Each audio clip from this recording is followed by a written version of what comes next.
Tuhan, kami berdoa pada siang hari. Terpuji-pujilah Engkau Allah yang besar, yang terus mengaruniakan kami setiap firman-firman yang merema di dalam hidup. Engkau yang terus Tuhan membasahi kami dengan air-air kehidupan. Dan kami pada siang hari, kami mau terus belajar sampai selesai Tuhan. Amin. Kiranya Tuhan sendiri yang terus mengajar kami. Kiranya Tuhan sendiri yang membukakan selubung-selubung daripada kami. Kiranya Tuhan yang mengangkat setiap pikiran-pikiran kami yang bukan daripada-Mu, untuk kami bisa hanya berpikir tentang Tuhan, sehingga kami Tuhan dapat menerobos semua yang menghalangi kami untuk mendekat kepada-Mu. Karena kami mau mendekat kepada-Mu. Karena itu Tuhan, curahkanlah Roh Kudus-Mu Tuhan dalam diri kami. Dan biarlah ya Tuhan, tujuh Roh-Mu ada pada kami. Itu Roh Tuhan sendiri Tuhan atas kami. Roh hikmat, Roh pengertian, Roh keberkasan, Roh nasihat, Roh pengenalan dan takut akan Tuhan untuk turun atas kami. Untuk kami bisa mengerti apa yang Tuhan mau. Untuk kami bisa mengerti apa yang terjadi pada diri kami. Sehingga kami Tuhan, dengan kuasa-Mu, kami bisa menerobos keluar Tuhan, berjumpa dengan Engkau, dan terus memahami apa yang ingin Tuhan sampaikan kepada kami. Terima kasih Tuhan. Biarlah kasih karunia-Mu selalu menyertai kami. Urapan-urapan kepandaian turun atas kami. Kami Tuhan terus berjalan di dalam Engkau, di dalam setiap ketetapan dan firman. Terima kasih Tuhan. Dalam nama Tuhan Yesus Kristus, semua setan iblis yang mengganggu pemuridan, ingin yang mengganggu pengajaran, ingin yang mengganggu firman Tuhan masuk di dalam kami, diikat semuanya, dibawa naik oleh malaikat Tuhan. Tuhan Yesus Kristus sendiri yang akan memberkati.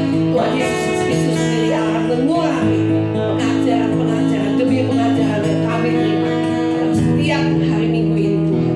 Hari Sabat Tuhan, kami merayakan dalam nama Tuhan Yesus Kristus. Kami berdoa. Puji-pujilah Engkau Tuhan Yesus Kristus. Haleluya.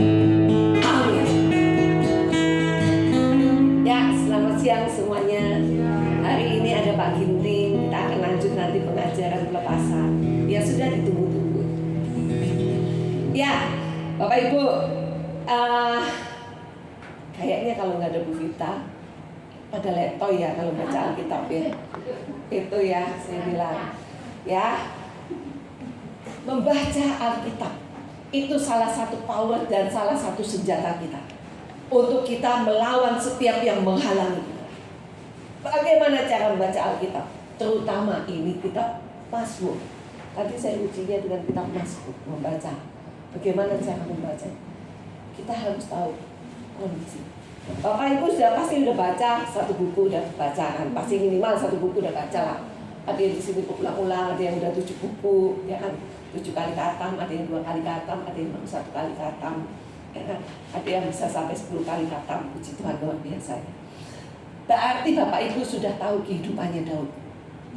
Ya, Daud itu begitu pertama kali diurapi, bukannya langsung senang, wah gue senang, happy gitu.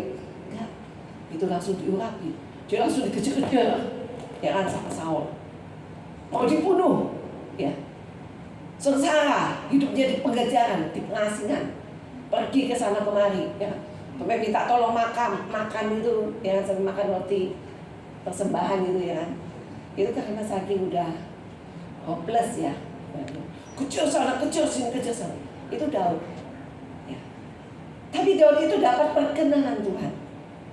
Karena Tuhan melihat hati. Makanya tadi pagi tadi dapat apa? Cinta. Saya lihat cinta. Tuh hati yang gede banget. Warnanya merah. Merah warnanya. Nah, luar biasa. Makanya pagi-pagi tadi udah dapat jamahan belum? Wah, luar biasa kan? Nah, nanti kita sharing satu sama lain. Kenapa? Karena Tuhan itu melihat hati. Perkenanan Tuhan itu yang kita cari. Ya. Oke.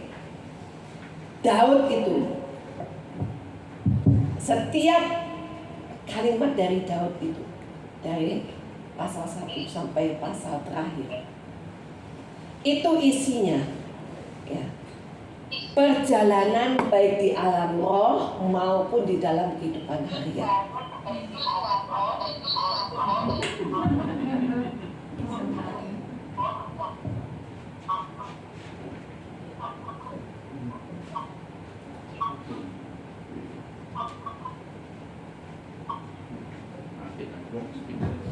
Ya,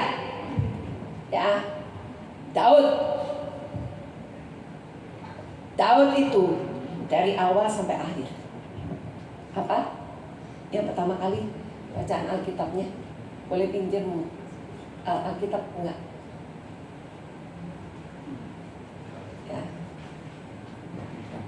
Ya, coba Alkitab itu juga HP juga boleh. Ya. Di belakang deh satu. Ya. Jalan orang benar dan jalan orang fasik. Baca Alkitab seperti itu. Kenapa? Nanti saya kasih tahu setelah itu. Ya. Setiap ayat dari kitab Mazmur itu dahsyat, luar biasa. Ya. Kalau kita baca pasal 1, kayaknya pasal 1, kayaknya sepele. Ya. Jalan orang benar dan jalan orang fasik. Daud nasihati. Ini dia nasihati. Berbahagialah orang yang tidak berjalan menurut nasihat orang fasik. Orang fasik itu siapa? Ya, orang yang tidak berjalan dalam ketetapan Tuhan. Ya. Yang tidak berdiri di jalan orang berdosa. Jadi berbahagia orang yang kalau nggak ikutin jalan orang fasik. Dan yang tidak duduk dalam kumpulan pencemooh. Artinya jangan kumpul gosip-gosip. Gosip itu yang mencemooh orang, apalagi. Tetapi yang kesukaannya ialah Taurat Tuhan, dan yang merenungkan Taurat itu siang dan malam. Ya, kalau kita baca Alkitab bertekanan dan mengerti artinya, itu dahsyat. Coba gelombangnya bacain, rasain ya. Ia seperti pohon yang ditanam di tepi aliran air, yang menghasilkan buahnya pada musimnya. Ya. Kalau orang yang tidak berjalan di jalan orang fasik, dia ada jalan kebenaran, dia seperti pohon. Dia akan menghasilkan yang ditanam di mana tepi aliran air, karena dia tidak berjalan di jalan orang fasik ya. Yang menghasilkan buahnya pada musimnya, dan yang tidak layu daunnya nggak akan layu. Dan apa saja yang diperbuatnya berhasil. Artinya apa? Ada perkenanan Tuhan. Bukan demikian orang fasik. Mereka seperti sekam yang ditiupkan angin. Sebab itu orang fasik tidak akan tahan dalam penghakiman. Begitu juga orang berdosa dalam perkumpulan orang benar. Sebab Tuhan mengenal jalan orang benar, tetapi jalan orang fasik menuju kebinasaan. Jadi bacanya itu jangan jalan orang benar dan jalan orang fasik. Berbahagialah orang yang tidak berjalan menurut. Kita nggak ada powernya. Tujuan kita baca Alkitab ini, kita punya power nembus ke alam roh. Setelah nembus ke alam roh, kamu punya ini tuh strong dan kamu punya pedang. Ya. Kamu punya pedang ini, lihat lagi nih.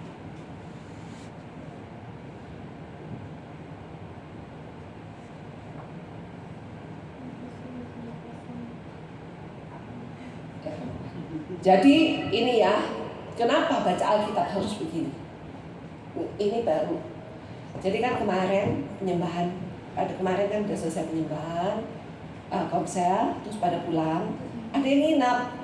Duit boleh nginep, nggak boleh, monggo silakan. Saya bilang, yang penting seadanya. Saya bilang, ya, udah dari komsel udah pada dapat ulapan semua, pulang udah pada happy pagi-pagi ya kan. Terus kan, ya kan kalau saya kan memang biasanya pagi-pagi bangun pagi jam 7 pagi buka lapak langsung ambil kitab di sebelah dan saya kalau nggak baca Alkitab itu biasa saya pagi.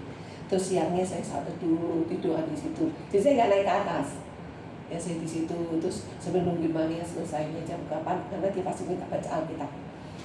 Terus tiduran saat teduh udah selesai doa. Ya. Itu biasanya saya lakukan di lapak saya itu. Jadi saya gelar lapak, saya beli. Tadinya saya nggak ada lapaknya, cuma duduk di lantai, nggak enak kan. Terus saya beli lapak yang murah lah, yang seadanya. Ya waktu itu pas ada di Shopee, saya beli lapak itu saya pakai. Saya ngerjain. Nah kemarin tuh ada yang nginep, aku nginep ya. Katanya, monggo silakan. Yang penting seadanya, saya nggak ada apa-apa. Ya tidurnya seadanya, mohon maaf. Ya, tidurlah di situ. Ya ikut saya pagi-pagi saya udah ngencreng. Ya pada dapat semua. Ya puji Tuhan itu Tuhan